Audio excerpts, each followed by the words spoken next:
Woo! Well, I'm back. I'm back. Greetings, everyone. I hope everybody's doing well. I hope you had a great day. I hope you're home from work and all is going well with you and your family. Greetings to everyone that is going to be joining us tonight. It is indeed a blessing to be in your presence, and I pray that your family, your friends, and your loved ones are doing well. In whatever tragedy you may be going through in life, I hope that as the old Negro hymn would say, troubles don't last always. And I pray that you would see this thing through, whatever you may be going through. So peace and shalom and assalamu alaikum to all the brothers of the craft and the sisters of the Order of the Eastern Star. I pray that once again all is well with you, and I just want to welcome you to the show tonight. So today we're going to talk about the killing of Hiram Abiff, the killing of Hiram Abiff. And to the sisters, we're going to talk about the love, the love of Boaz, and the killing of Hiram Abiff. So we're going to have two topics going on tonight. The main subject tonight is going to be about the killing of Hiram Abiff. The second topic tonight, we're going to talk about the love of Boaz between Ruth and Boaz and how that templifies or how that modifies itself into the Order of the Eastern Star and Freemasonry. So we're going to get right into this tonight. So once again, I want to welcome everyone on. I hope that you're doing well in your life. Greetings, and more greetings. Know thyself 1988. Is that when you came? Is that when that third eye opened up? 1988. Is that the time that you began to manifest and to things began to kind of come into play for you? 19. I gotta get some more light back here, boy. I tell you. Oh, that's better right there. That'll work. I have to bring it down a little bit. So greetings, everyone. So we're gonna talk about the killing of Hiram Abiff.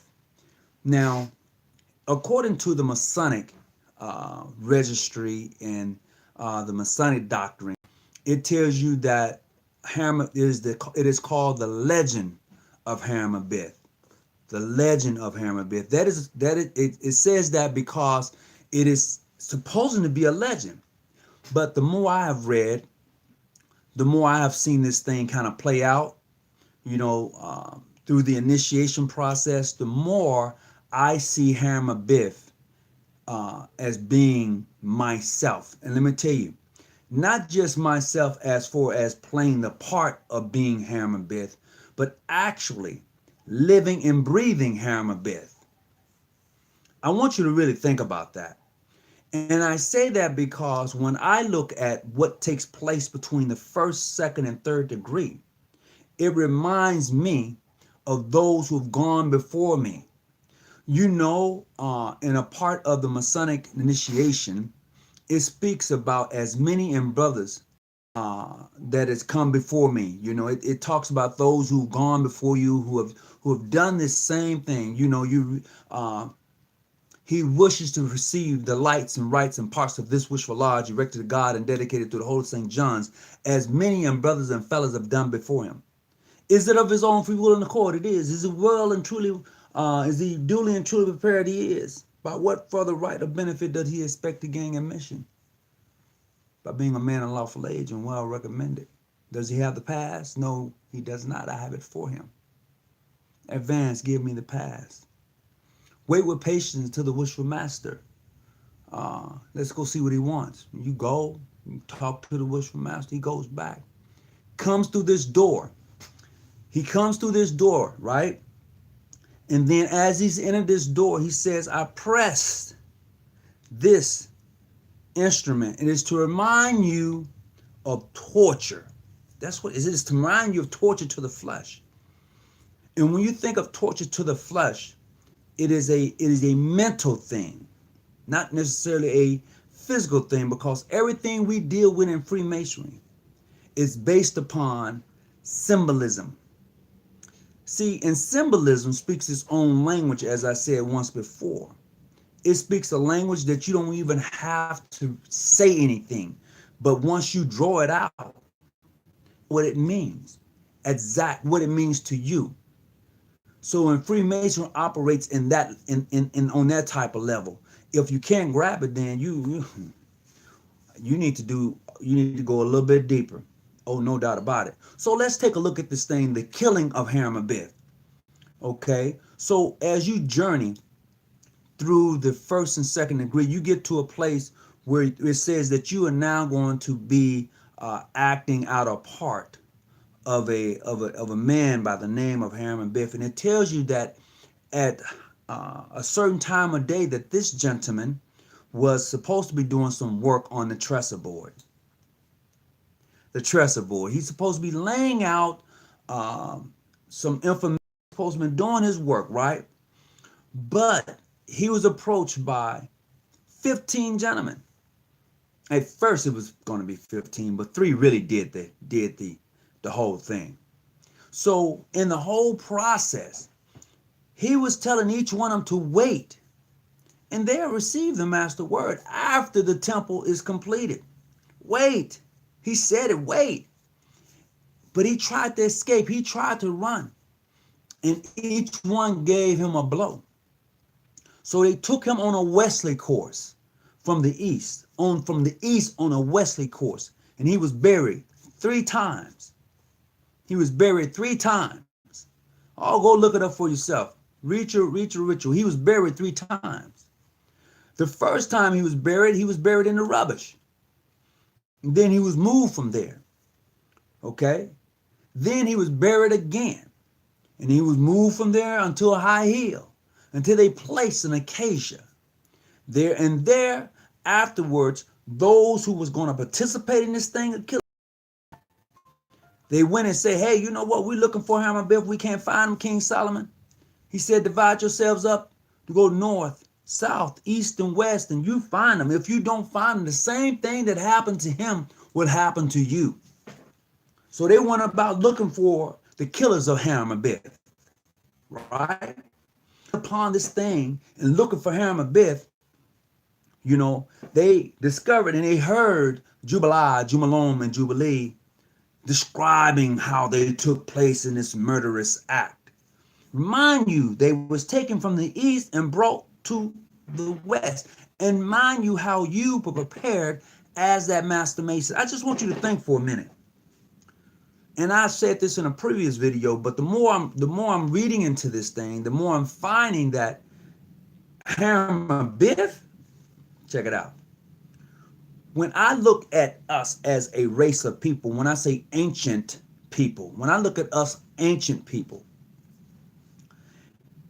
and how we was carried from the east and brought to the west. Now, check out how we was dressed as we was brought unto the door.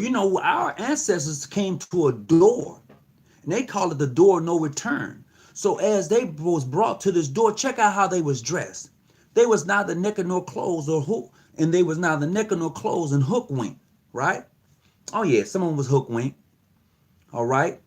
But they had to wait with patience. Now I'm putting this together. They had to wait with patience. All of them had to wait with patience, not knowing what the day was going to hold for them, where they're going to make it out of this thing, but they had to wait. And then they was rushed out, and there was light, right? Think about you being kept in darkness, and then you open a door, and there's this beam of light, and it blinds you for a few minutes. And you was rushed onto a boat, headed from the east and brought to a west. I'm just saying, I'm just looking at it. I'm just comparing, because the more I read, the more I find out that this thing we call the legend is not necessarily a legend. Now, you can say what you want to say. I just want you to take your time and match it for yourself. I'm talking about ancient people, right? People of old, ancient people. So just birth year, when God created God in his image according to his likeness. Okay then, I'm just saying, break that thing down. Okay, so if you really want to get technical on it, check this out. So I'm gonna come back. I don't want to lose that thought. So as they brought them individuals of the ancient people from the east on a westerly course, what you think they tried to do to us? I'm talking about, really, Legitimately, what did you think they was trying to do to us as a race of people? Ancient people. What do you think they was trying to do to us? You know, just like Pharaoh said, you know, upon our release from slavery, you know, it was just too many of us. So they said, come, let us deal wisely with them, you know, because we had all the trades. We had all the skills. We was builders. We was planners. We was gardeners. We had all the skills during that time. So when they released us from slavery, it was like, oh, we done messed up. Because a white man couldn't be employed. He didn't have the skills that we had. So what did Pharaoh say? Come, let us deal wisely with them. You know, it's just like what they're doing now. They come, let us deal. It's too many of them. So they have to deal wisely with us. This is why they got us all lit up. International, modern free, ancient free, Prince Hall, universal. We're all black. The majority. We all that. But they play us against each other. So now here we are debating on regularity. Because somebody said that you was this and somebody said you was that. When you don't even look at the form. It's in front of you when you open your ritual. You're looking at the killing of Hiram and Abiff. You are Hiram and Abiff. See, Hiram and Abiff, when he was in the temple doing his work, he was working on himself. He was doing work on himself. It was a time of meditation for him. When they say lay out your trestle board, it was that time of meditation for him. That's how they was able to get him. He was meditating at the time that they came and rushed and got him, and he tried to escape through the out through the various gates, and he met his death with the very instruments of each one of those stations. You know, so it was at that time, and that's the same thing. What happens to us? But what happens is that some of us haven't been awakened yet. Some of us are still asleep because somebody told us to stay asleep. Oh, no, you're going to be okay. Just lay right here. No. See, when you get raised up from that dead level to that living perpendicular on the square, when you get to that point, you're supposed to be awoke. You're supposed to be awoke. You know, because let's think about that acacia that they planted. It was an evergreen. It lets you know that there was life in that grave. Just like in Ezekiel, I talk about the dead bones. And if you think about the raising, you know, until the degree of a masturbation, you know, they tried all three grips. Let me see, 1, 2, 3. Yeah, they tried all three grips. But there was a master grip. There was a grip that was stronger than all the other grips, right? So he reached down and he brought him up and he said, this would be a substitute word until the word is found. Come on now, walk with me just for a minute. Just put it together and go back to your ritual and you marinate on that for a minute. So they gave you a substitute word until the word was found. Now, as you enter into the Royal Arch degree, they say you find it and it caps it off. That's where you find it in the Royal Arch degree. That's what he said, you find it out. But in the process of finding that in the Royal Arch degree, it gets even deeper than that. God dang, what you got? Ooh, now I ain't gonna be bringing on. No, you bring. I don't know if I'm gonna be able to eat all that. Oh my God. We ain't have no buns. What? Now look, guys, I try to eat healthy. But you know what? I'm not gonna be able to eat this right now. You know what? You want to put it in there? Yeah, hold it for me. Hold it for me. Yeah, I mean, I want to eat, but I'm talking to y'all right now. For real. So in the process of going through all of that, when you realize who you are and you hidden that thing, you can't nobody keep me from you, sister or brother. This thing of of legitimacy and you're this, that can't keep me away from you. Now, you may not want to socialize with me or talk to me in regards to Freemasonry because you feel that this way or that way or your way is the right way, but it should not keep you away from me. I shouldn't be kept away from you. We should not allow that difference to keep us from a mission. See, look, when you are a Mason and when you are an Eastern Star, you're on a mission. You are truly on a mission, but what happens is we get detoured or we get to do the U-turn on the mission because somebody has said something to us and it wasn't good counsel and they messed us up because we was on a mission. Because most of us who join Freemason, we don't look at International Modern Free, Universal, Ancient Free, Apprentice. We don't look at that. You say, damn, I want to be a Mason. But what happens is when we get into these jurisdictional things, it pulls us apart. It's the old playbook. Conquer and divide. It's the old playbook. See, for me, I'm not mad at jurisdictions who do well. If your jurisdiction is flourishing and growing, I am happy for you in your success. I am. See, that's when you mature in Freemasonry. You don't hate on nobody when you're a Mason. Yeah, where y'all get that from? As a matter of fact, your job is to make sure that that person does better in his life. It is your job to make sure that that sister emulates those 5 points in her life, whatever stage she may be. That's your job. That's what you're supposed to be doing. Now, if I can't do that, then I'm not showing you that I'm a Mason. And somebody asked me, how can I talk about Masonry? Because I am a Mason. You know, it's not even it's not even that complex. See, because here's the trick that's been told.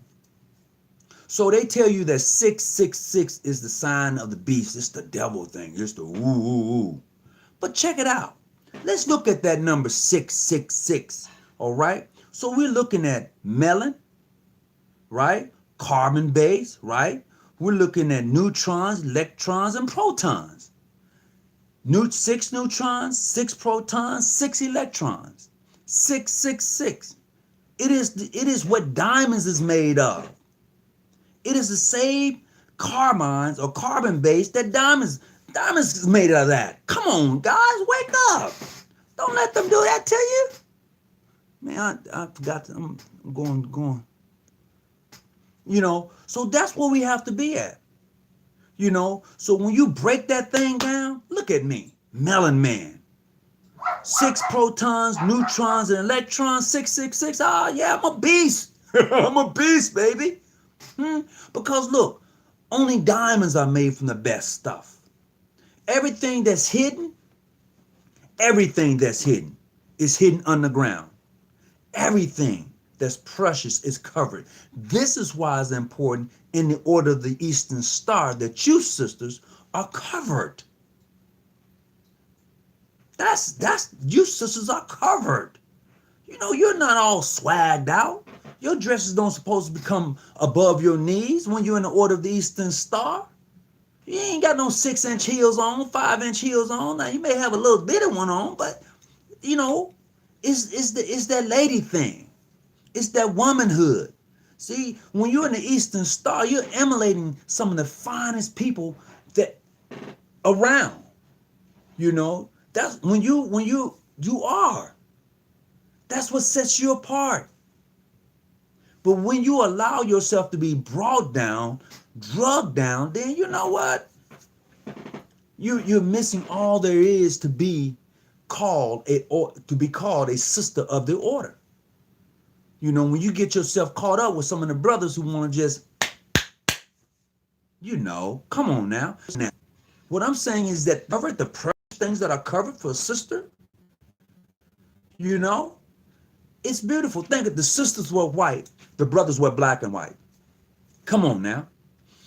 And check this out. So how many of you ever given it in thought? Why do the sisters sit on one side and the brothers sit on one side? Have you ever thought about that? Why do the sisters sit on one side and the brothers sit on one side? Have anybody ever told you why? Because They are fairest among thousands, altogether lovely. So it is not to be distracted, brothers. That's why the sisters sit on one side and you sit on the other side. It is so that you won't be distracted by their beauty because of who they represent and because of who you represent. Huh? Solomon? Huh? Sheba? Come on now, walk with me just for a minute. Just walk with me just for a minute. Just take everything I said and you go find it for yourself. And you can come back and say, nah, man, you full of stuff. Man, I looked this up. You know, you go do that yourself and then come holler at me. Because what I try to do is leave you with something that make you think for a moment. Because what I'm finding out in this journey we call Freemasonry, that it is beautiful and it's big and it's huge. And yes, I enjoy the travel, and yes, I enjoy the companies of my brothers and my sister along my travels. And that's how we should be doing this thing. Okay? And so I'm gonna check this out. As a black man and as a black woman, it is in our nature to be upright toward each other. But what has happened is that we'll become too Americanized, I would say, too divided, and it's easy to conquer a divided people. So what has happened is that some of us would get out of what we call the ghetto and go move out and then say, I've made it. But you don't come back and get anybody else to take them with you. Because you say, nah, man, nah. No, why? You know? And that's the thing about giving opportunity. If you have the means to give someone an opportunity to do better in their life, don't cut them short. Allow them to cut themselves short. If you have the means, give somebody an opportunity in life. Give them the opportunity to succeed or fail. But at least you have given them the opportunity. You didn't put your foot on their neck. That's what this whole thing is about. This is when you come to the raising from a dead level to a living perpendicular, because they didn't leave you buried. You was not left buried, brothers. You were not. So when they went out and searched for Hiram and Abiff and they found and heard what was being said, they brought the three ruffians back, and the same thing, and Solomon asked, hey, what happened here? And each one of them explained, oh, it was I, but it was I who gave the final blow. You know? So when you look at that and you flip that around, it's talking about you. Somebody just gotta wake you up. Somebody gotta reach and bring you up. And then when it happens to you, you do the same thing for the next person, because it is said, as many and brothers have done this before me. Right? That's it right there. Now we can take that and apply that.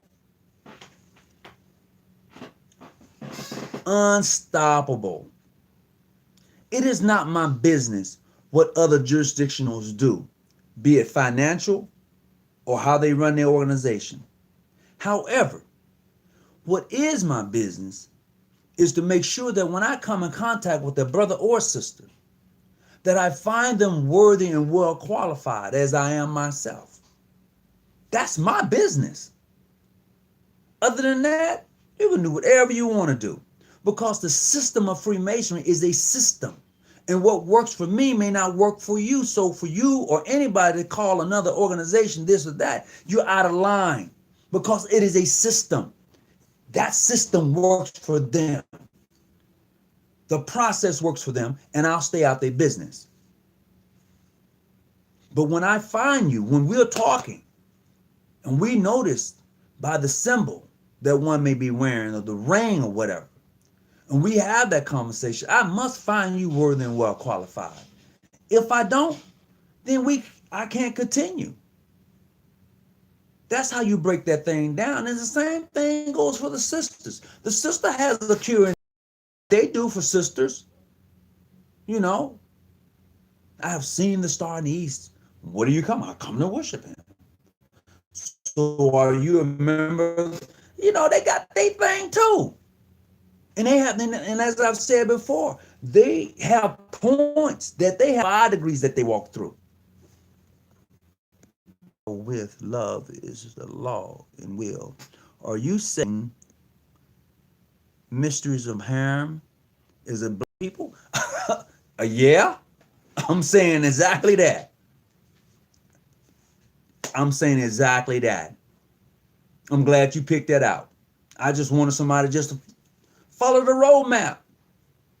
Everything that takes place in your ritual takes place over in Africa. It doesn't take place in Europe. And if you've ever been to Africa, for those of you who have traveled to the continent, you're probably seeing for yourself that it's written on the wall. It's written on the wall. The initiation rites. It's written. It's there. What I'll do, what I'll do next time is I have a book, and it tells you in detail about the mystery rites that those of ancients went through. And some of you may already have heard of the mystery rites that they've gone through, the process about being raised under the Sphinx, and you probably heard about those. You probably read for yourself and understood those things that they was talking about. But yeah, absolutely. So LaTroy, I asked you, your question is why? So why what? You know,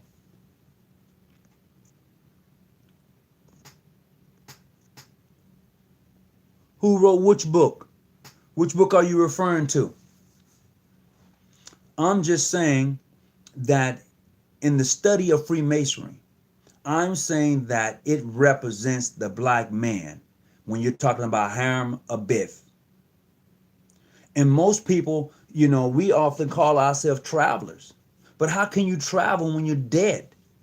How can you travel when you don't even appreciate the next man or next woman? How can you travel if you're not leaving a if you're not leaving anything positive, and if you're not making a deposit in a person's life, something positive into their life, and all you're doing is taking, then you ain't traveling. You're killing. That's why it's called the killing of Hiram Abiff. If you're not doing anything positive in somebody's life to lift them up, to raise them up, then you're killing them. You're killing Hiram Abiff. That's what you're doing. If you're not raising them up, you're killing them. If you're not reaching back for them to bring them forward, you're killing them. Oh, I did this by myself, man. You got to go get yours, dude. You got to go. No. No man or woman walks alone. Everybody has been given aid and assistance along their journey in this thing we call life. For each of us is walking upon the level of time to which each man is born, and no traveler has returned. So this thing we call life, and we're traveling through it upon the level of time. So when that time is up, there's no return. It's a done deal. Once a man dies, and then he will be judged.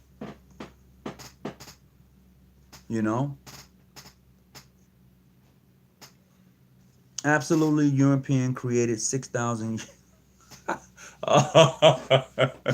All right. I'm referring to the book that you just mentioned, The Ancient Rites. C.C. Zing. C.C. Zing, or Zane. Z-A-I-N. Go get that. Too many times we allow ourselves to get caught up in this thing we call Freemason without really indulging ourselves in the study of Freemasonry. Every password that we have has a meaning, a hidden meaning behind it. Look at your passwords. Just don't take them and say, well, this is the password. No, look at it. And then find the root word to it. And you will be amazed at what that word actually means. It's there in your ritual, but a lot of times we pass that up, And then let's look at, why do we have those refreshments? Let's look at your refreshments. Think about those refreshments that you take along the way, especially in the second degree. But that's another that's another that's for another time. But right now we're talking about the killing of Hiram Abiff. And if you look at Hiram Abiff in his time of meditation, when they approached him, and as he tried to escape, and as he went to each door, as he tried to get out, he couldn't go north. There was no door in the north. Couldn't go north because the temple wasn't situated that way. And it wasn't a big temple either. It was a small temple. It was about the size of a tennis court. Go read it for yourself. It's in Kings. But it tells you a lot of people was working on that temple, right? It tells you how many people constructed that temple. But it was a small temple. It wasn't as big as you may have thought. But the reason Hiram Abiff was in the temple meditating, it was about himself. I don't know how many of you meditate. I know I've done it. And it's, you know, you can really do some, that's a whole nother thing too, but meditation is good for you. Even Christ, the man, went away to meditate. The renewing of your mind. Remember when you're into apprentice, it says occupy your mind with useful knowledge. And the scripture tells you to renew your mind daily. Well, how are you going to do that? With knowledge. Just saying. Well, I'm almost falling backwards here. But yeah. He said, oh, there you go. Got it. Got to make it more stable. Move like the rights of Memphis.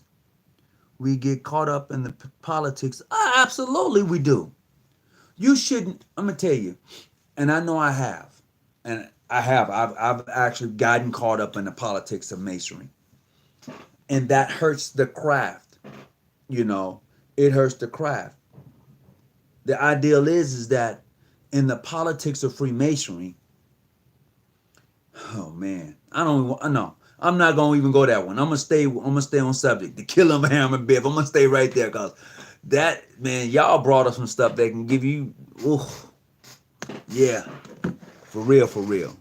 It can go a couple of ways. Let me see what else I got up here.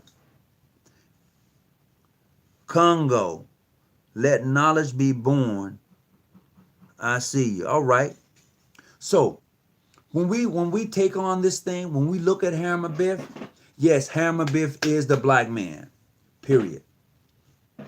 All you have to do is look at our 400 years. All right? And how did we come from where we was at to the place where we're at now? And most of us are considered dead. And then when you get a little light, they say, oh, he's awake. Now think about what they've been saying about us in the history of America. They have said that they want to remove all the light that can enter the black man. They have even said, what's his name? The guy that ran the FBI, all right? He even said that they was in search of the black Messiah. What? The black Messiah? So whenever they kill one of our leaders, nobody else want to step up to the plate. Look, think about it. Whenever one of our leaders, okay, has been slain, nobody else really want to step up to the plate. And for those who have really stepped up to the plate, there's only one out there. But for the other ones, they step up, they say a little few things, but they ain't pushing no rocks. They kicking them. They ain't pushing nothing. You know, that's the difference. Yeah, J. Edgar Hoover. Thank you.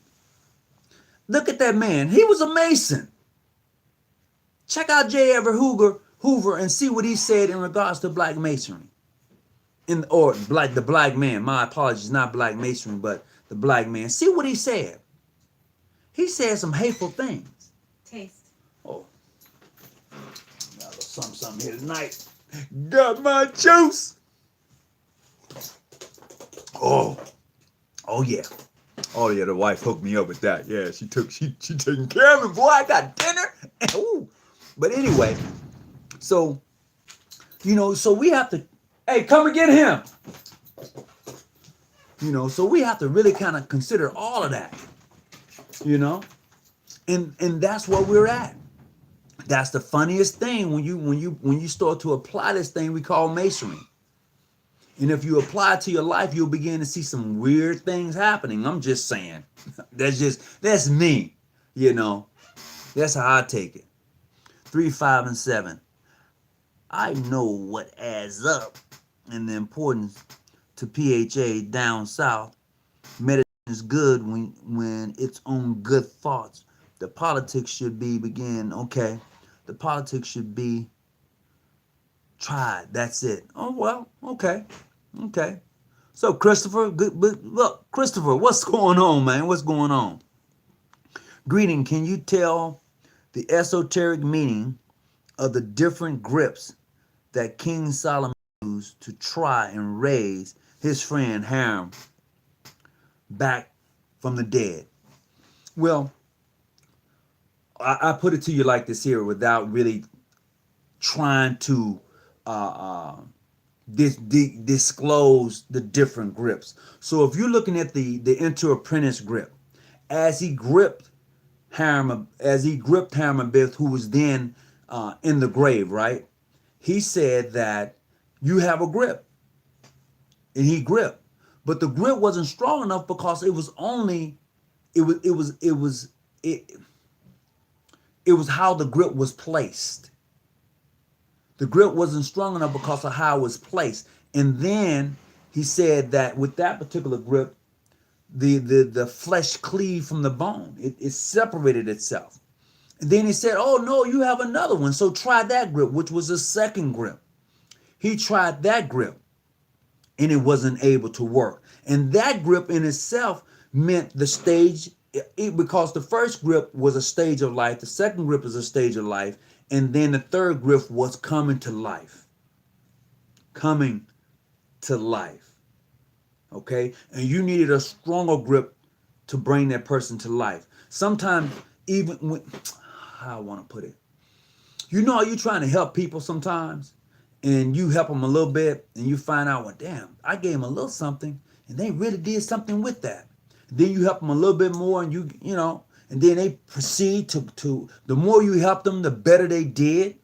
And then when they got up on their feet, they was like, wow, I want to say thank you, bro. And they break you off. They say, here you go. I appreciate everything you've done in my struggles. Compare the grips to that. And that's the best way I can put that, only because I'll go into the ritualistic meaning behind the grips, and this is not the place to do that. So that's the best I can do, to be totally honest with you.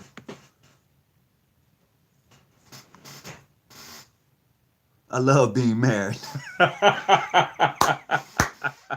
Oh man, being married has its privileges. Sometimes you be like, oh my God, but it's good. It's good. It's good. It's good. It's good.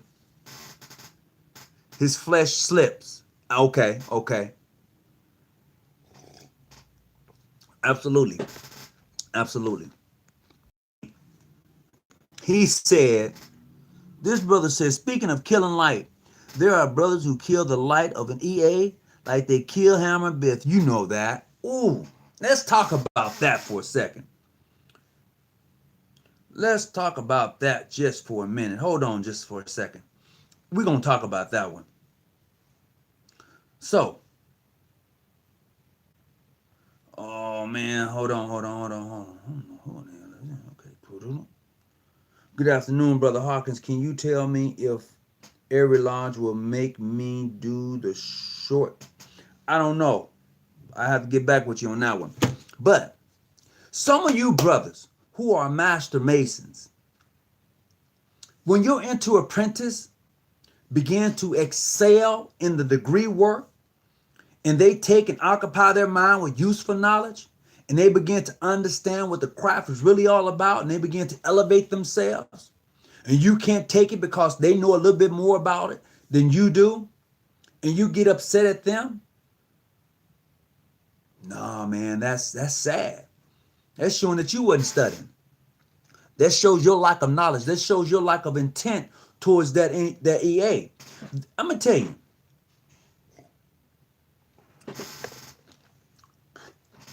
there's an EA in my lodge. I gave him a phone call.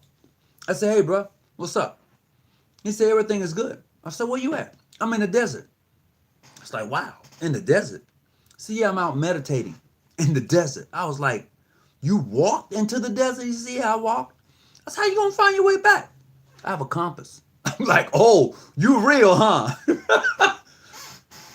That brother was, even though he was an EA in my lodge, the wisdom and knowledge that he has, man, he can easily be a master mason. And I can't wait till I can't wait to raise him up. The ideal is there's so many of us who have inner apprentices in our lodge who has that knowledge. You want to put the light out. You want to kill him like you killing Hammer Biff. And that's the sad thing. You have brothers who really want to be Masons. You have sisters who really want to be part of the Eastern Star, but we cut them down. "Oh, you really should know that. There's too much knowledge for you. There's too much light." No, bruh. No, sister, if you got it and you coming my way, bring it. Let's have that conversation. Because too many times we want to put the light out. No, leave that motherfucker, leave it on. Leave the light on. You know, we should not want brothers to dim their light because they know more than you know, and you're a master mason and they're an apprentice, but they on point. No, I want you to burn it until it can't burn no more. Sisters, I want you to burn it until you can't burn it no more. It is the job of a patron in the chapter of the Order of the Eastern Star to make sure that the sisters are proficient in their degree work. Now, if I'm a patron and I don't know the degree work, what good is that? Now, I'm going to tell you, for me, I have a sister to teach me. Yes, teach me the degree work. That's right. That's why it's important, once again, and I always encourage a brother who's going to be an Eastern Star to be initiated in the works. And that's real. So I would say to you, Master Masons, who find a gentleman who's well versed in the esoteric, who's well versed on the knowledge of Freemasonry, and he wants to become a Mason, bring him in. He's going to grow your organization because of his fire and his zeal. But as soon as you bring him in, you want to put the light out, he's no good to you because you've killed him. So when you find a brother like that or a sister like that, bring them on in. They're going to help you to grow. Or they're going to go make you read in one or the other. You know, because too many times we have worthy matrons, we have wishful masters, we have people in office who don't know how to open or close their chapter or their lodge. They want to do it in short form. But that's not how you do this. That is the importance of showing the brothers that you know what the degree is. Not that you can just memorize stuff and you just rattle it off. No, you should know what it means. You know, you should know why you sit in the chamber of reflection. You know, after your degree, why did you sit in the chambers of reflection? You know, that's just part of your degree work.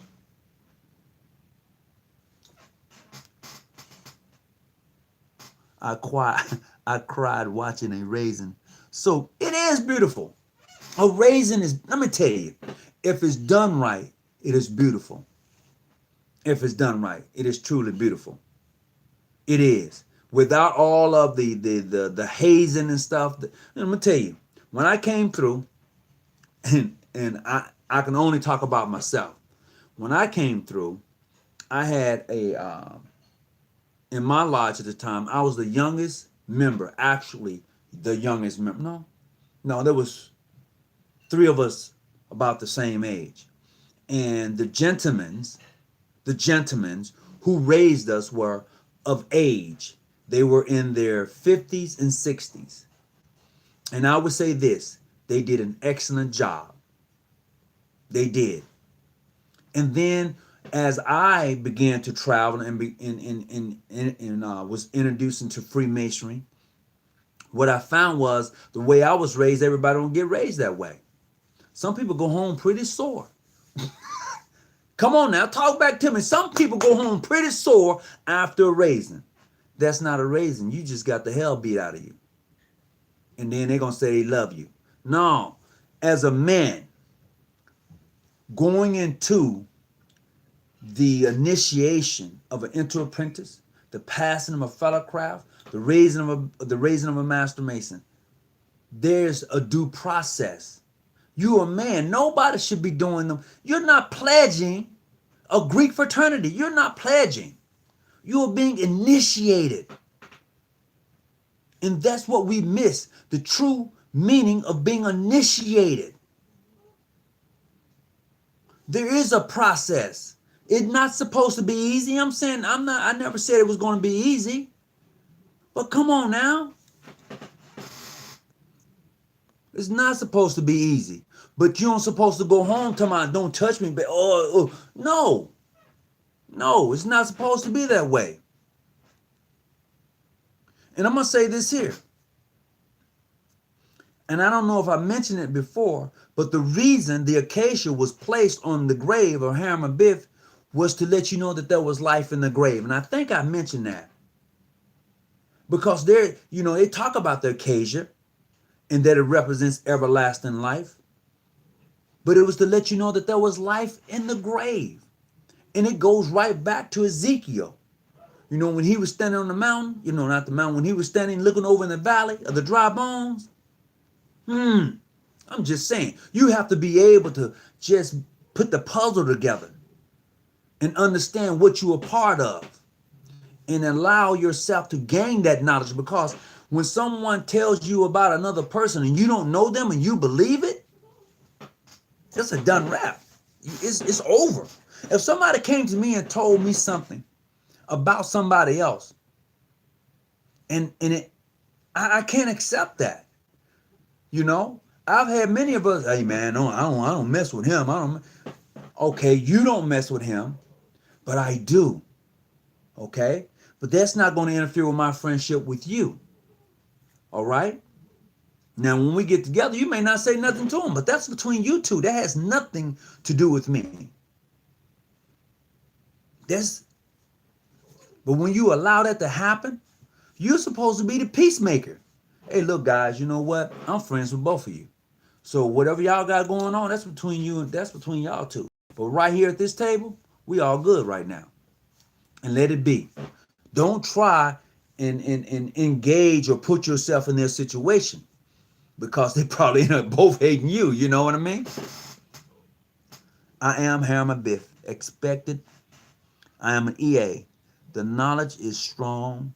The stronger grip brings life to the dead. Mental death is the worst. You're right. Mental death is the worst. And a lot of us have change wrapped around us mentally. We are mentally enslaved to a system that don't even like you. They tolerate you. That's the importance of taking Freemasonry to the next level. It is. That is truly the system. That is. That's the process. How can we take Freemason to the next level and use it for what it was meant to be used for, and stop allowing someone else to keep us from each other and divide us, to conquer and divide? Well, if you ain't with them, then I can't talk to you. Where did you get that from? Who told you that? Come on now. It's the way it is. We're in this boat together. Trust and believe that. We're in a boat together. We brothers and sisters, we're in a boat together. We're in a boat together. We just got to wake up and realize that. As an EA, you shouldn't be here. You are acting as a ruffian. Peace and love. Wait a minute. As an EA, he shouldn't be here. This is YouTube. This is a YouTube channel. All right? And this show is geared towards education. This show is geared towards research. So if I put something out, I want to make sure that I'm on point with it and where you can find the information. So to tell somebody they shouldn't be here is not right, bruh. It's not.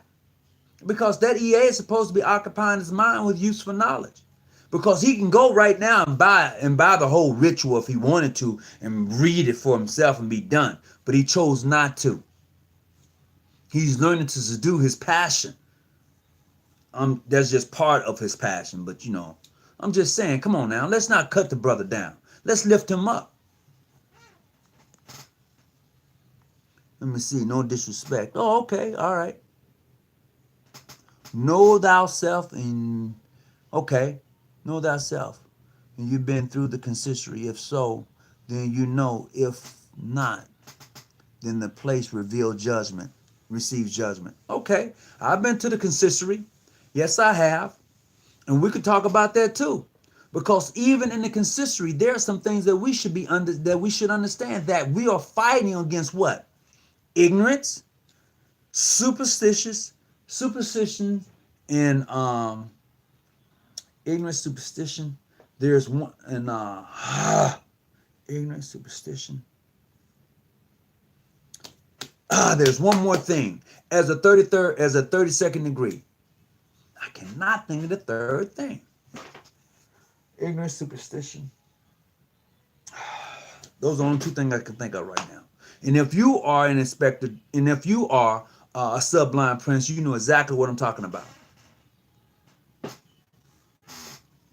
Does your jurisdiction do re-obligation? When you, well, if a person or individual or brother has been out of masonry for a while, and he wants to come back into Freemasonry, yes, we re-obligate them into the jurisdiction because this is the jurisdiction that he's going to abide by. The rules and regulations of this jurisdiction. So yes, that person will be re-obligated into the order, into the craft of Freemasonry. If you are a sublime prince, you know not to be talking about those degrees here because there's EAs, fellow craftsmen here. Look, I'm going to say this. Just because there are EAs, fellow crafts in here, and there are probably some 33rds in here, some primitive rights in here too. Knowledge is what's going to wake us up. Knowledge is what's going to enlighten us. To take that knowledge and hold it and guard it like it's like I got $1 million. It's not gonna do me any good when I'm dead and gone. I want to give all I have away. I want brothers, I want sisters to be well versed in their order. I want them to understand that there's more to it than what they're actually getting out of their rituals if they choose to indulge themselves in it. I want them to understand the esoteric and esoteric side of that thing because there is what I will call magic in Freemasonry in the Order of the Eastern Star. But what happens is we get so caught up on trying to hoard it till we can't share the light. Now, most people today, they can go Google, buy books, read it for themselves, and there are some book masons out there that can be well versed in the process of Freemasonry, well versed in it. And I've come across some, hit me up, everything. The only thing I asked him was a membership. What jurisdiction you were part of?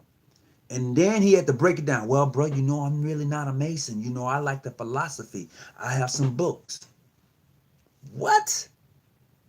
All right, well, I can't have that conversation with you because you have not yet experienced the initiation. You read about it, but you haven't experienced it. You haven't gone through the process. I don't care what jurisdiction you're in. You haven't gone through the process. If you haven't gone through the process, then no, we can't. No. We can't have that conversation. That reminds me of watching Batman, Batman when he was fighting Bane, you know, and Bane was whooping Batman. You know, they was on the train, they was fighting.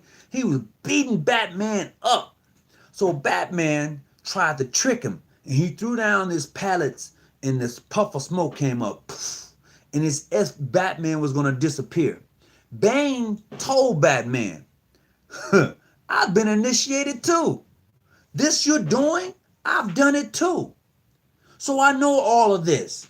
So it was no trick that Batman can use on Bane when they was fighting. I'm just saying, I watch movies like that and I listen attentively because it's always saying something in regards to the craft in a whole lot of movies. I'm just saying. That's how I view it. I'm a ruffian. Well, words as bond. And you're right. No hazing, In places say a fallback. Let the John G. Jones Research, Brother Hawkins, talk to me, not crazy, baby. Oh, yeah. Hawkins, talk to me, not crazy.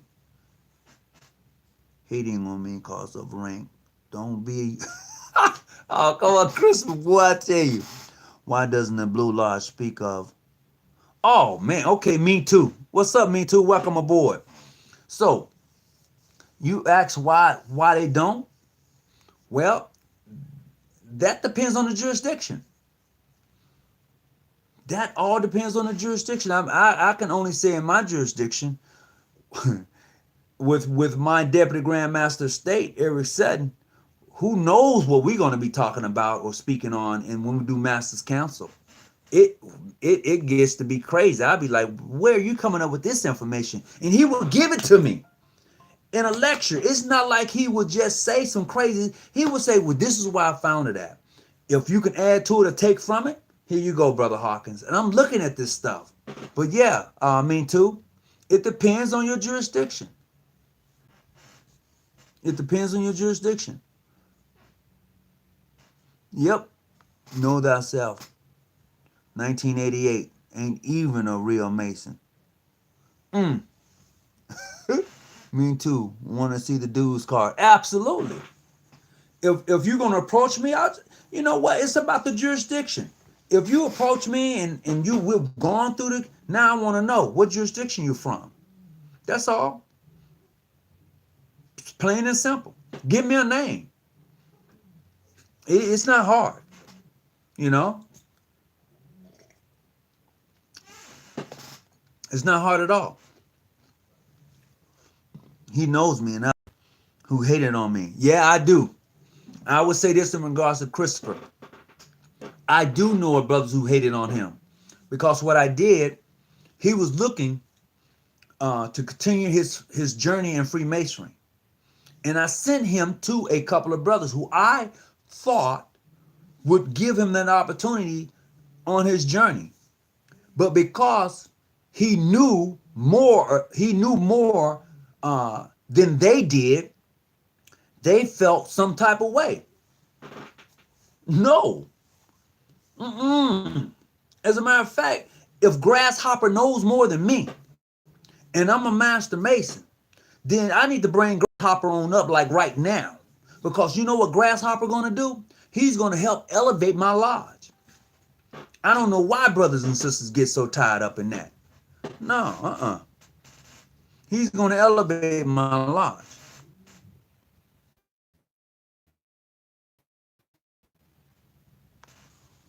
They act like YouTube is private. No, YouTube isn't private. Nope. Mm-mm. When I was in EA, my pride wouldn't let me go on YouTube to research masonry. I was stuck to my degrees until I was elevated to the next. All right.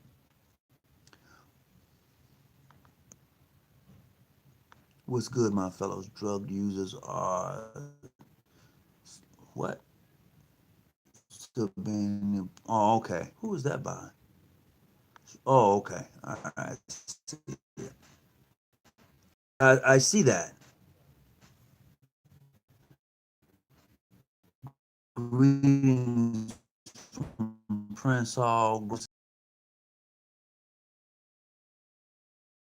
That and this whole thing we call Freemasonry, it is supposed to actually bring us together because we've been through a initiation, a passing, and a raising.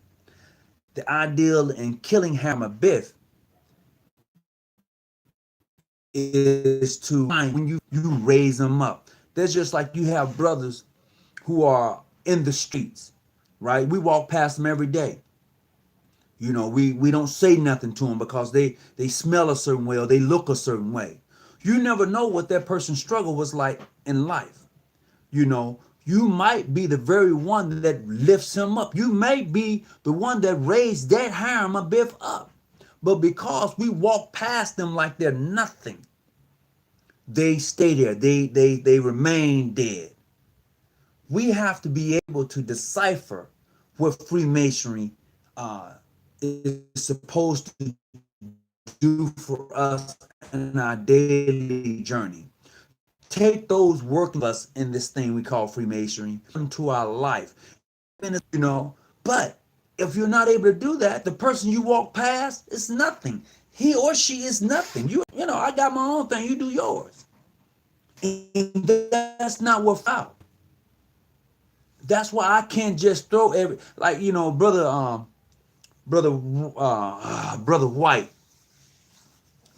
said that, you know, because I said I don't throw my brothers and sisters away when they've done wrong in life. I don't. Even a thug need a hug. I don't throw them away. So he asked me, if somebody did something to my family member, how would I feel? Would I throw them away then? So he wanted to make it personal. So in making it personal, I'm gonna go at it from a personal point of view. That's different, but I'm saying on a cultural level, when we find out that somebody is innocent from the things that somebody claimed that they did, but we've crucified them already before they've even gone through a jury of their peers, and 80%. No, I'm gonna change that. In 95% of all cases, 95% of all cases, none of us, none of us are judged by our peers. Let that sink in for you for a minute. Since some of us want to be so politically correct and endowed in this system we call in this judicial system that we find ourselves in sometimes. 95% of the time, it's probably even higher, but I'm just saying 95% of the time, you as a black man, you're not being judged by your peers. It's just that simple. Hello? Hey, greetings, brother. How you doing this evening? I'm all right. Greetings. How's everything going with you? Man, everything's everything, Now, brother. I want you to know that you're on my live channel tonight, so talk to me. Greetings, brother. What's going on? What's the subject at hand? Oh, the subject at hand tonight is killing Hiram and Abiff. You as a black man, killing Hiram and Abiff. Well, I mean, that's symbolic on so many levels. Well, you know? Go ahead. You got the show. You on the show now. You call me. Well, well, I mean, basically, of course, for those that are aware of the legend of Hiram Abiff, how it's truly allegorical, and like I said, it has a few different interpretations. Right. For those of us that know, we know that Masonically, Hiram Abiff died, but biblically, Hiram Abiff did not perish that way. Break that down. Masonically, there was a certain method in the way in which he was murdered. He was murdered by Jubala, and Jubalo. Right. But in the Bible, he was not murdered by them. He lived a normal life and died of old age. Absolutely. Absolutely. This is once again why it's called the legend of Hiram Abiff. But as I was describing earlier, that the legend is really actual. I see myself as Hiram Abiff. I see my brothers and sisters of the ancient times as Hiram Abiff. And the reason I see them as that is because we're the only people that was brought from the east to the west and left and buried for dead. Left and buried. And we're waiting, some of us are, we're waiting to be raised. We're waiting for someone to come and pull us up. But what happens so many times, we walk past each other and ignore each other because somebody has hook-winked us, somebody has bamboozled us and told us, oh, leave him there. Don't worry about him. He'll be okay. So we walk right on past him without even realizing that if we wish to wake that one up, who knows what that one can do? This is true. If we would take the time to wake them up. But somebody, agree. Okay. yeah, but I'm just saying somebody has lied to us. And the fact of the matter is that some of us like to lie. Some of us enjoy the fact that somebody lied to us, and we'll rather just accept the lie instead of going looking for the truth. We're comfortable with the lie. Because isn't that what we're supposed to be in search of? Truth? Exactly. That's right. So if you're in search of truth and somebody has lied to you, and when you find it, it may shock you. Very much. You may find yourself needing a cold blue. You may shock you. Right. It will shock. Oh yeah. It will definitely. Yeah, it'll definitely shock. And that's the importance of understanding Hiram Abiff in his life, because as I said earlier, when he was in the temple, as he usually does, at that time of day, he was meditating. And the reason I say that he was meditating, because they say he was drawing, he was working on the trestle board, right? This is what they say. But where's the trestle board? That's your brain, your mind is that trestle board. He was laying out his daily works. Yeah, that's right. That's right. It's thought form. Exactly. Absolutely. Exactly right. And so he was in a meditating state. So as he realized he was being attacked, he tried to escape. And as he tried to escape, they killed him. And they buried him 3 times. That's right. And so we have to realize that's what happens to us. And I was saying earlier in regards to the system that we deal with here in America, it does the same thing to us, because even though it said you will be tried by a jury of your peers, when have you known any black man or woman to have, let's say, 9 black people and 2 white people on a jury?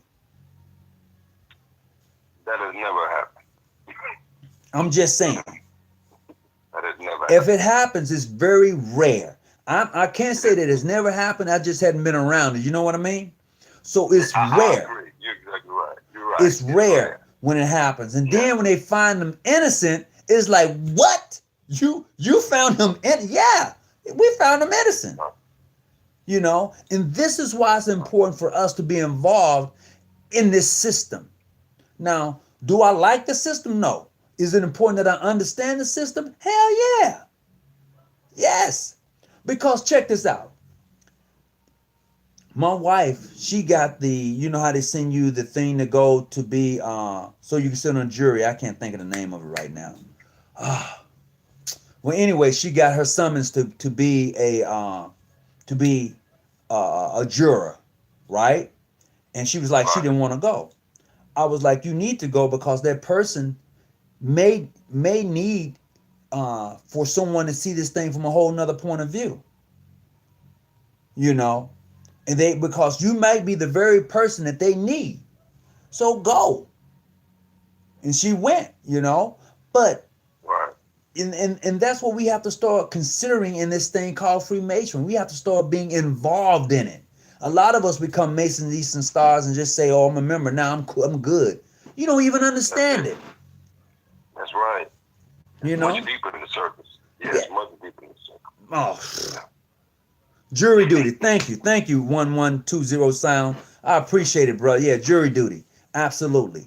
We should be involved. We should not just sit idly by and just watch. We should be involved. And when I say involved, I mean in the aspect of assisting and aiding, right? Isn't that what brotherly love, relief, and truth? That's correct. So absolutely. So where's the brotherly love when I'm always talking about you and downing you and putting my foot on your neck because you're not on my side? Where's the love in that? There's no love in that. Where's the relief? Where's the relief when I'm instead of choking you and I won't let you breathe? Right. And where's the truth when I keep lying to you? There's no truth in that. Yeah. So we have to take that very essence of what we talk about and what we love so much about this fraternal order and begin to use it for our benefit. Trust me, everybody else does. Everybody else does. Let me tell you, Right. if you study other races who are a member of this fraternal order of Freemason, they use it. That's right. That's And, right. and people can say whatever they want to say about, oh, there's no benefits. No, bull. Every organization has its benefits. Every last one of them. And that's Yeah. truth. Because if Freemasonry didn't have benefits, most of us wouldn't even want to be a part of it. That, huh? Why do you think people join the NAACP? Why do you think people pledge these Greek fraternities? Right. And why do you think people join church? If church Same had reason. no benefits, do you think people would be going? Come on now. That's right. People That's right. join organizations for the benefits that they offer. Plain and simple. And being initiated into these things or being accepted into these things let you know that they have benefits. The Fraternal Order of the Police. Think about that. Mm-hmm. It has Right. its privileges. Plain and simple. So if we're able to, and I'm pro-black. I tell her I'm pro-black, and they be like, that doesn't mean I'm anti anything else. I just enjoy my people. I want to see my people be successful. That's all that is. I don't care if you're universal, man. I don't care if you're part of Black Mason, you're part of mainstream. If you're a Black Mason International, Modern Free, Prince Hall, Ancient, I don't care. I want to see you be successful. Plain and simple. And if I can play a part in you being successful, I've done my job as a Mason. Period. That's right. And especially if that's just me. Now I can't talk for everybody else, but that's the way I was taught. And that's what I try to pass on in my lodge. You know, Mm-hmm. That's right, bro. and That's it. you That's it. know, I don't what position do you hold in your lodge? Myself, brother. Uh-huh. I'm a past master, my lord. Okay. So as a past master, do you just sit idly by and allow things to happen in the lodge? I mean, I make sure that I always give good counsel to the worship master in the East. My job to always Absolutely. advise him. To advise him. You know. Absolutely. Because if you're a past master and you know that the wishful master is about to go the wrong way, you should be Right. able to pull him to the side and say, Wishful, you know what? I wouldn't do that one because this is what I experienced. Now, if you want to continue to go that route, that's on you. I've already given you good counsel. Right. And that's the uniqueness, Yes, about sir. being a Yes, sir. past master, you know? That's right. That's exactly right, brother. You know, that is that experience and being able to see things with the eyes of wisdom, Mm-hmm.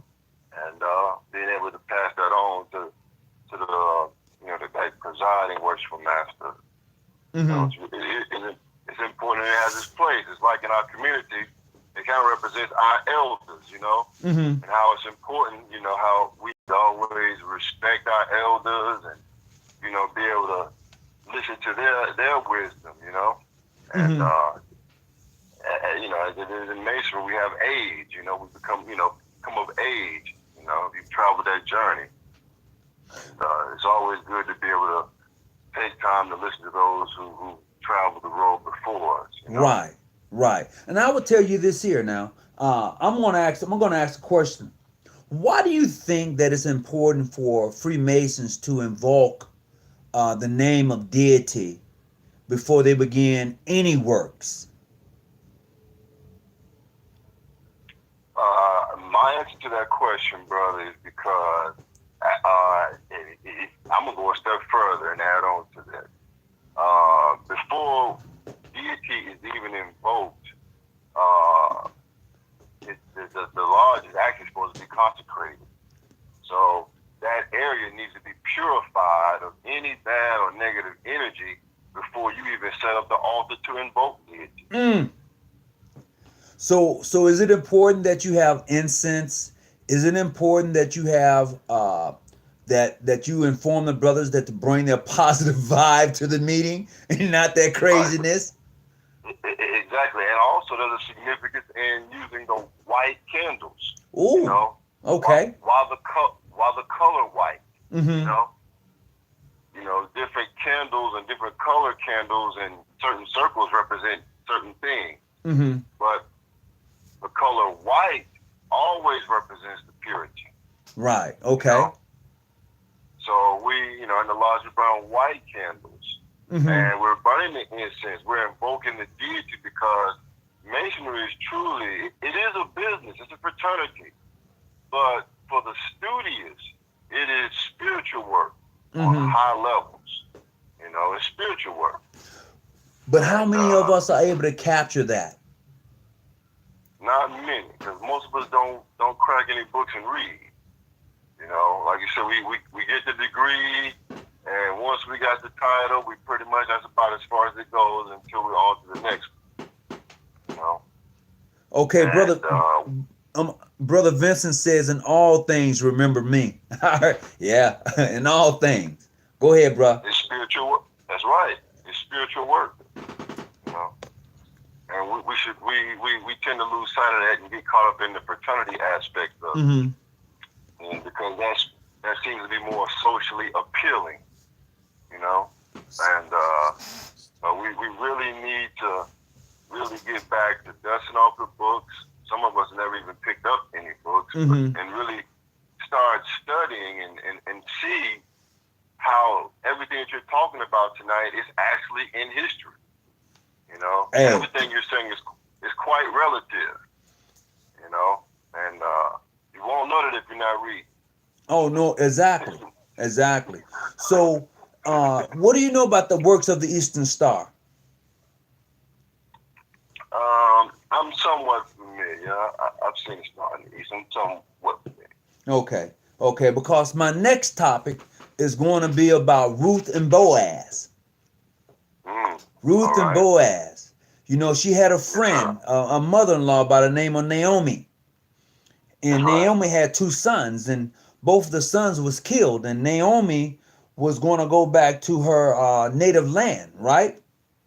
Right. So the two daughter-in-laws, one said, "Well, I'm going home."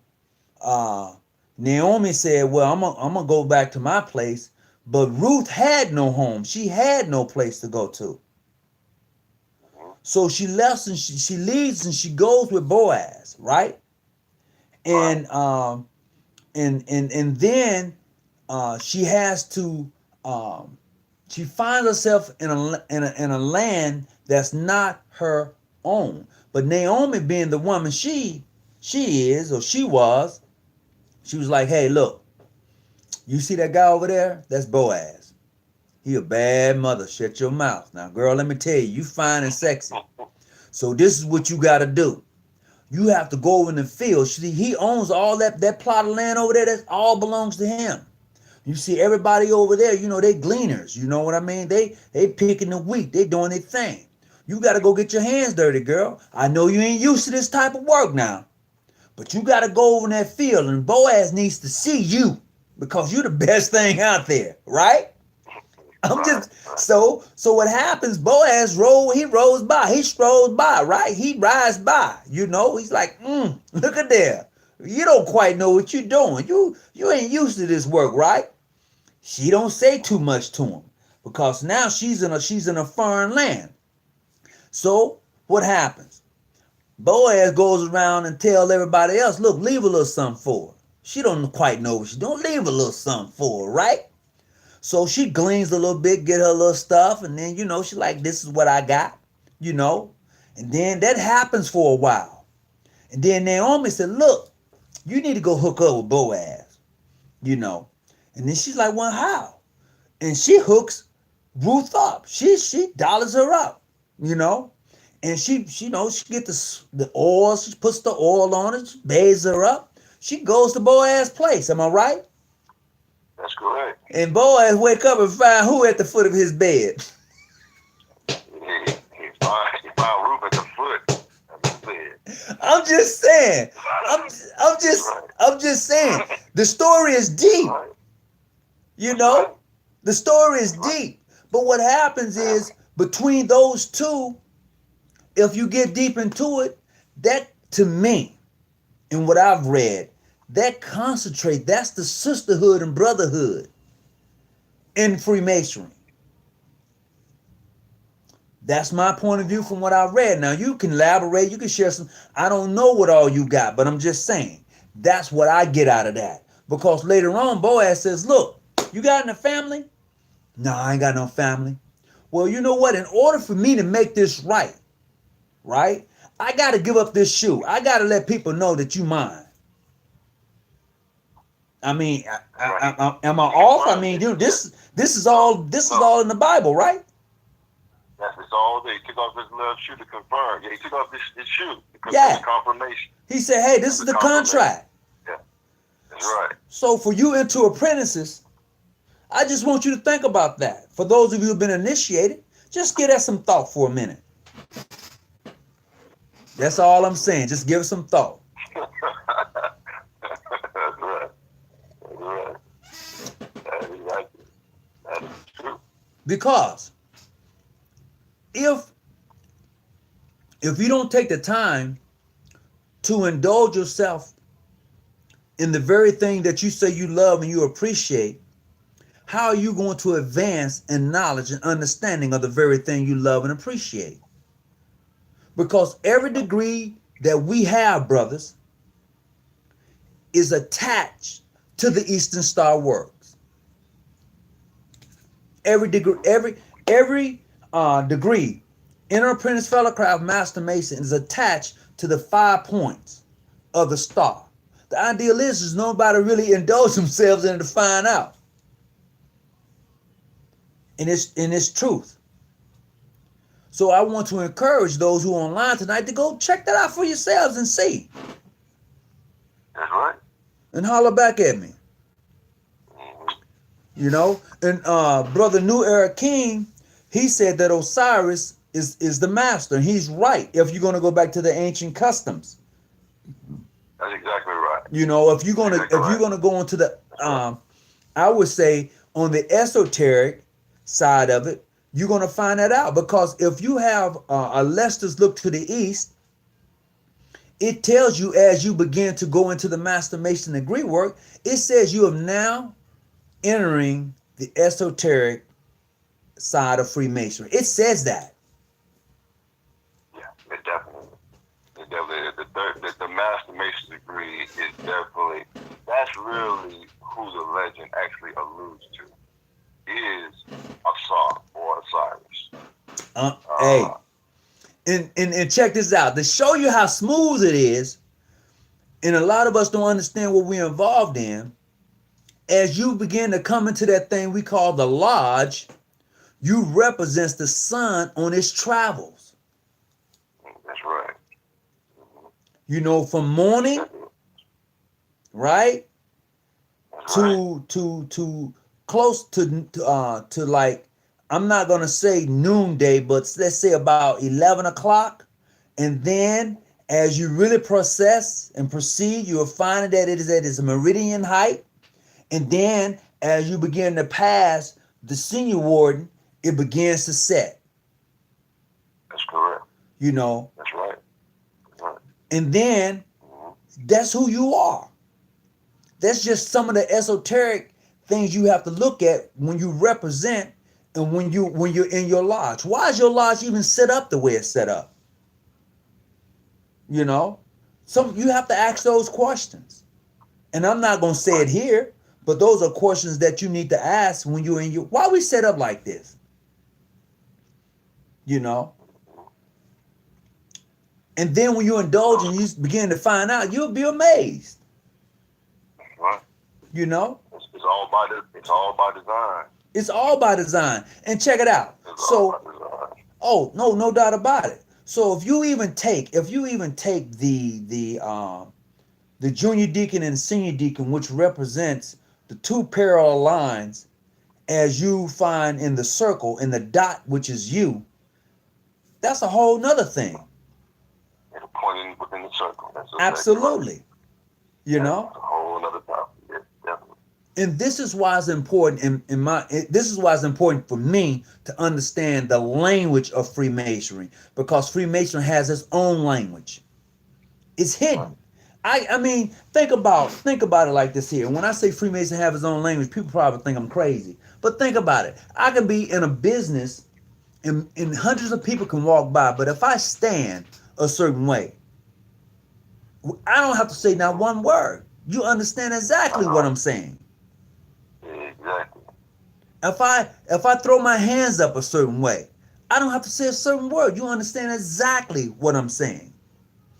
So in all of that, this is the uniqueness of this great thing we call Freemasonry. And it ain't built for everybody. Everybody don't deserve to be a Freemason. Some people would even say I don't deserve to be a Freemason. I'm just saying. Some people like, you shouldn't be a Freemason, but I am. Right. Oh my God. For real. We all know where it begins. Oh yeah. Oh yeah. You know, we all know where it begins. So it's really on we have to choose ourselves for Freemasonry. You know what I'm saying? And this is and it goes back to having that inner apprentice who has the zeal to want to learn, to want to do. You know, don't put his light out. Let that brother burn that light until he can't burn it no more.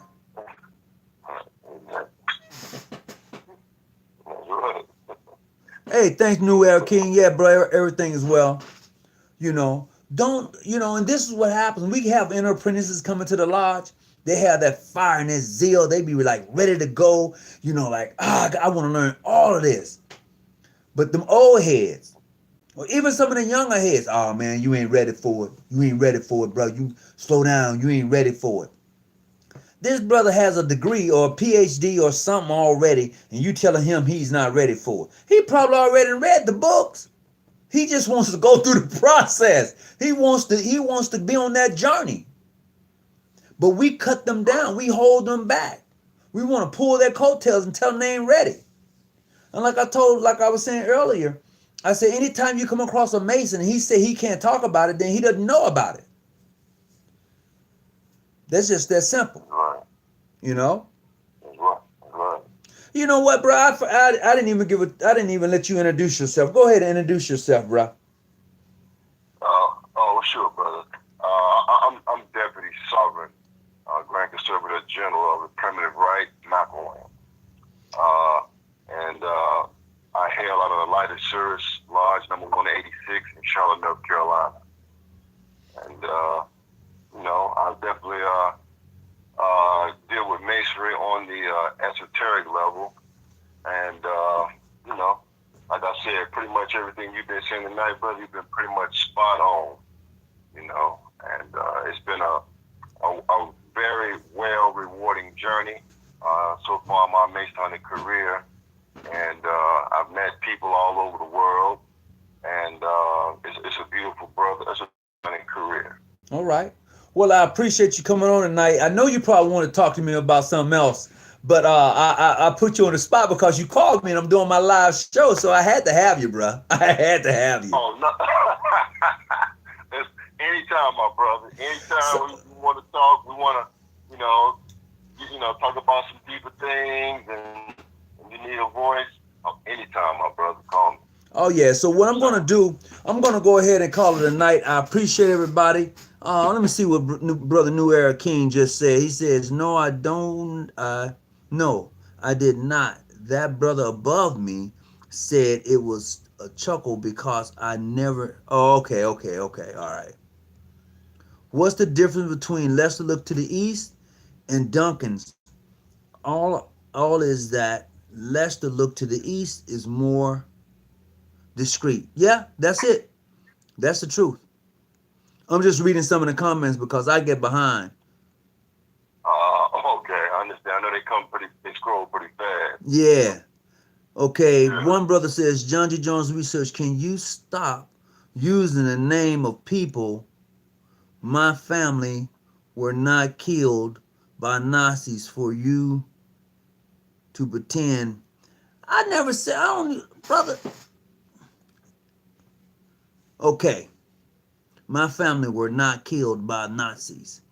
For you to pretend to be an Israel, brother, I don't even know what you're talking about. I ain't pretending to be no Israelite. I, brother, I'm reading some of the comments. This brother got me twisted with somebody else. Can you stop using the name of my people? My family were not killed by Nazis. For you to pretend to be an Israelite, please stop. It's not funny. Thank you. Okay, Israelite defends and focus. Brother, I don't know who you are, but you got me twisted with somebody else. All right, I'm of the ancient people. I'm of the Yes, ancient sir. people. All right, so let's have some clarity on that. All right, so when you, I'm just gonna leave it at that. I don't know who you are. Seriously, Yeah. the Torah, the Bible Interesting. is for us only. Oh, you know what? You need to go ahead and get off my news, my feed, brother. You need to go and move on. Come on, the Torah is for his people only. Man, if you don't get out of here with that, oh, I'm Yeah. messing with you. Oh, okay, all right, cause I'm just finding this out. Okay, yeah, that's not Yeah, I'm true. like, dude, you got me twisted. Yeah, yeah. Yeah, all right. So look, I am gonna go. That brother did have me going for a second. I was like, bro, he had me going for a second.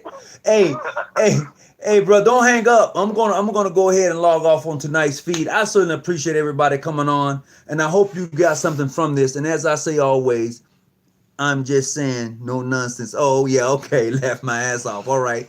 Hey, everybody, most definitely keep your head up, stay out the bushes, keep your light on, and I appreciate everybody who tuned in tonight. And as I say always, I hope you got something from this. Enjoy your day, Sure. enjoy your evening. Don't hang up, brother. Don't hang up. Oh,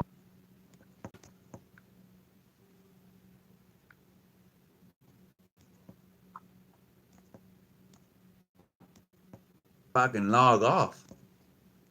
I, I don't think uh, they want me to leave or I can't log off.